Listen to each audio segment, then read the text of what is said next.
Hey everybody, welcome back to Experience Points, a less formal, more laid-back sort of video series where I talk about games that I've played a bit of, but I have not yet finished them, and today I'm taking another look at Shin Megami Tensei V. This time is Shin Megami Tensei V Vengeance. Thank you, Atlas, for providing the review code this time around. I'm 10 hours into Vengeance, and it feels pretty good to be back in Da'at. I completed the playthrough of the original release back when Shin Megami Tensei V came out back in like 2021 on the Nintendo Switch, and I really loved it back then, but is this re-release worth another playthrough? And I feel like that's a question a lot of people are asking at this point of this enhanced port. It's new, it's different, but how much did they really add? The remaster came out on June 14th and is available on all major platforms, and for the purpose of this review, I played it on PC via Steam. It's a pretty beefy computer that's running it, so the visuals that you're going to see here are about as good as they're going to look on any other platform, because I'm pretty much maxing it out and running at a pretty solid 60 frames. I think it's locked to 60 frames, but my old man eyes cannot see beyond 60 frames anyway. Maybe you at home can, but no, mine, I certainly can't. This new version of the game promises some upgraded visuals, new areas and demons, a wider exploration and new locations, improved battles and gameplay mechanics, and new side quests, and additional story through the Path of Vengeance storyline. But how did it do with all of these promises? So I guess I'll just walk through each of these and kind of talk about what I've noticed that's different, and yeah, we'll just kind of go from there. So as far as the upgraded graphics go, I mean, previously it was running on the Nintendo Switch, so as long as you're running on something more powerful than a phone released 7 years ago, you're gonna have a good time. Visually it is better. I always thought it was good, honestly, but now that it's on, capable hardware at this point, I mean, the Switch was great when it came out, but it is a little long in the tooth, and newer platforms can do so much better. So the polygons are higher poly count, a lot better animations, higher resolution textures, 60 frames per second gameplay instead of 30. So yeah, it's better.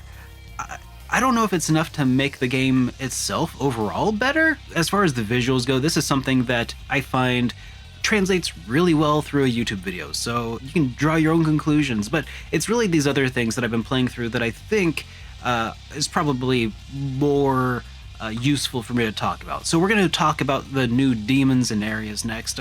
The addition of new demons is pretty apparent, pretty quick off the bat, within at least the first couple of hours or so. But as far as new locations that I've encountered, they're relatively minor additions on kind of the edges of the world that we've already explored before. There is a new traversal mechanic that you can use to kind of ride around these rails between different locations to quickly span long distances, which really greatly reduces the amount of time that I ended up having to spend backtracking for quests and such. So even though I'm only 10 hours in, I feel like I'm about 15 hours of like the original Switch version into the game. These are also how you can access some of those new kind of slivers of the world map that have been unlocked through this game, but really they're just these really small sectioned off areas that cannot be accessed in other ways, but they also have some demons and treasures tucked into the corners. So yeah, it's nice to have. And the improved gameplay mechanics, it's been a few years since I played the original. There have been a few gameplay mechanics that I have noticed, like Pixie jumping in to ease tensions after negotiations with demons have soured. That was like the first one that I noticed. And there's also some new areas in the Netherworld where you can converse with your demons and your allies within your party. As far as that goes, it doesn't seem to be too much of a draw here for me, because the demons, they're pretty much just transient demons in your party. They don't really have character arcs, so talking to them doesn't really give me much insight into their character development. Human characters, on the other hand, that now can be part of your party, they do offer more storyline related dialogue, which is nice. And I think that this does go at least some small way to addressing kind of that feeling of loneliness that I had when I played through SMT V initially all those years ago, because there was very little dialogue. Now there is some dialogue, and it's interesting. It's not earth-shattering at this point, only being 10 hours in or so. Speaking of those humans, new party members can now join your team as guests, which feels really nice, as they have some abilities that demons don't. The ability to use items right off the bat, for instance. I think there might be a miracle you can use later on that gives demons the ability to use items in your inventory, but that's at least one thing that's pretty nice to see, is that having another human party member allows them access to your inventory and a lot greater flexibility as a result. And also, you can save anywhere in the entire game, which is just a freaking game changer. With the press of a button, you can just save the game, which is incredible because this is a pretty tough game at times. As far as the side quests and demons and stuff that they've added to this, like the boss, main big boss kind of demon fights and stuff. Yeah, I've definitely encountered some of these, and they wiped the floor with me pretty easily.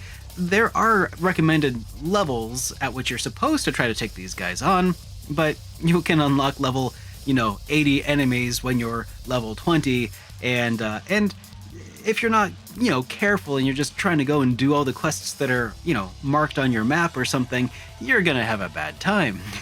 So make sure you save often. That has saved my bacon numerous times. Now that you can save anywhere, I think that's gonna make this a much more forgiving game. That leaves us with the Path of Vengeance, and this is kind of been described as an alternate route or a separate campaign from the original, and you can choose the path to go through this game at the start by taking the hand of a soul who appears to have been trapped in some sort of purgatory. This soul later shows up in the game as a guest character named Yoko, and her presence throughout the game causes some changes throughout the game that then alters the flow of the story. However, at about the 10 hours mark, I've only started seeing some real differences and deviations in the way the story is flowing, but it just doesn't seem to have really been a thing from the start. If you're considering getting this game to replay it, keep in mind that it's not really a separate campaign as much as it is a modified route for at least the first several hours or so. The current experience that I've had so far is that Shin Megami Tensei V Vengeance is basically the original Shin Megami Tensei V, but with some extra sauce, and after 10 hours in, I'm still not sure if this alternate route is actually worth it, but I am tempted to keep playing this game to find out. I've heard from others that it really starts to deviate much more noticeably around the 40-hour mark. Shin Megami Tensei V, in my opinion, has two real hurdles in front of it, appealing to first-time players and enticing returning players. I think that for first-time players, this is definitely going to be the version to play. The improvements to the core game are nice, and more demons than ever before to aid you on your journey. It's awesome. This is the one that you're going to want to play if you didn't have a Nintendo Switch. But if you're a returning player who's already beaten the Switch version, the jury, for me, is still out on that one.